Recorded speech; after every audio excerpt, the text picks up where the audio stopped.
Hello. क्या हमारे पास पर्याप्त अनाज है? अगर कल किसी कारण से लॉकडाउन बढ़ती है या किसी अन्य सिचुएशन से लॉकडाउन को बढ़ाना पड़े, तो हमारे पास क्या इतना पर्याप्त अनाज है कि हम अपनी जनसंख्या का भरण पोषण कर सके? देखिए, हमारे पास इतना अनाज है, इंडिया के पास बफर स्टॉक इतना है कि वह 1 साल तक अपनी जनसंख्या का भरण पोषण काफ़ी आसानी से कर सकता है। बिल्कुल सही। India has enough food grain stock to supply to its citizen for more than 1 year.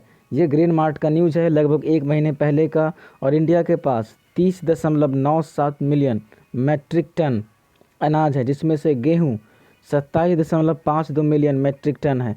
अगर कल को किसी कारण से अगर स्थिति बेकाबू हो गई, जो कि होगा नहीं, अगर हाइपोथेटिकली बेकाबू हो गई, फिर भी इंडिया में पैनिक होने की कोई ऐसी ज़रूरत नहीं है।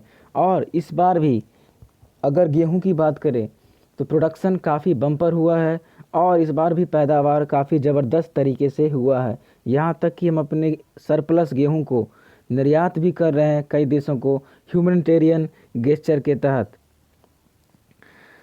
अभी स्काई मेट का एक अनुमान है, जो एक प्राइवेट वेदर मॉनिटरिंग एजेंसी है, उसने कहा है कि इस बार जो प्रोडक्शन हुआ है 113.66 मिलियन टन हुआ है, जो कि पिछले साल की तुलना में 9.7% ज़्यादा है। तो पैदावार बहुत ही ज़बरदस्त तरीके से हुआ है। और जितना एफसीआई के पास फूड जमा होना चाहिए, जो नॉर्म्स हैं कि हाँ इतने फूड जमा होने चाहिए, उससे कहीं ज़्यादा चावल और गेहूं स्टोर करके एफसीआई ने रखे हुए हैं। मार्च में फाइनेंस मिनिस्टर निर्मला सीतारमन ने घोषणा की कि जो माइग्रेंट वर्कर हैं, जिन पर कि बहुत ही ज़बरदस्त प्रभाव पड़ा है कोरोना वायरस का, उनको अगले 3 महीने तक 15-15 केजी वीट प्रोवाइड करवाया जाएगा। तो ये एक बहुत बेहतर स्टेप है गवर्नमेंट के लिए इस पैंडमिक से टैकल करने के लिए, और माइग्रेंट वर्कर के लिए भी। हमारे देश में राइट टू फूड एक एक्ट बन चुका है, फूड सिक्योरिटी एक्ट बन चुका है।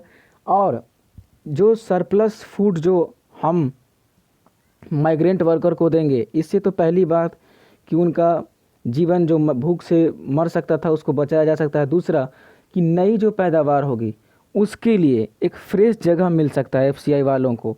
जो उतना गोदाम में परे परे अनाज सड़ जाए और लोग देश में मर जाए, उससे अच्छा है कि जो सरप्लस फूड है लोगों तक दे दिया जाए।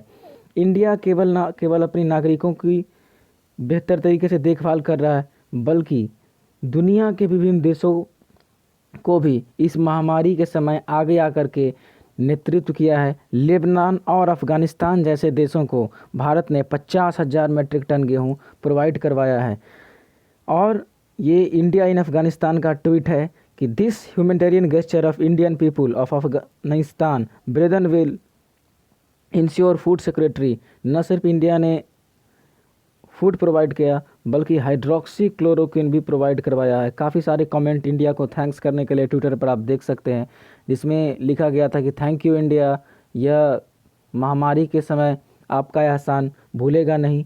ऐसा ही कुछ बात अमेरिकी राष्ट्रपति ट्रंप ने कहा था जब इंडिया ने हाइड्रोक्सी क्लोरोक्विन का निर्यात उनको किया। उन्होंने कहा कि अमेरिका इस का काफ़ी सम्मान करेगा और अमेरिका इस मदद को, इस संकट की घड़ी मदद को भूलेगा नहीं। तो इंडिया का एक पहला शिप कंसाइनमेंट रवाना हो चुका है और लेबनान को भी इंडिया फूड प्रोवाइड कर रहा है। लेकिन क्या पूरे विश्व की स्थिति इंडिया जैसी है? ऐसा नहीं है, क्योंकि ईस्टर्न अफ्रीकन कंट्री जो काफ़ी वल्नरेबल है, वहाँ पे कुछ समय पहले लोकस्ट का अटैक आया था। उसके कारण फसल भी काफ़ी बर्बाद हो गई थी। और फसल के बर्बाद होने के बाद इस पैंडेमिक के कारण जो सप्लाई चेन है वो भी डिसरप्ट हुआ है, तो वहाँ पे भुखमरी है। कई सारे आर्टिकल, कई सारे ग्लोबल रिपोर्ट ये बता रही है कि ईस्टर्न और अफ्रीकन कंट्री में जो गरीब देश हैं उनका स्थिति और बद से बदतर होने वाला है, क्योंकि सप्लाई रुका हुआ है। जो भी देश जिनके पास तेल हो या कोई अलग इकॉनमी हो, जो फूड का प्रोडक्शन उतना ज़्यादा नहीं करते हैं, तो तेल पीकर तो काफ़ी दिन तक वो रह नहीं सकते। तो जब तक सप्लाई चेन नहीं ठीक से आता तब तक कुछ कहा नहीं जा सकता। यहाँ तक कि रसिया ने भी एक्सपोर्ट को मार्च का ये आर्टिकल है कि रोक दिया है। अब रसिया केवल जो ईस्टर्न इकोनॉमिक यूनियन के जो देश हैं आर्मेनिया, इन सभी देशों को केवल एक्सपोर्ट करेगा। तो देश में पैनिक होने की कोई सिचुएशन नहीं है, भारत के पास पर्याप्त मात्रा में फूड ग्रेन है। Thank you very much.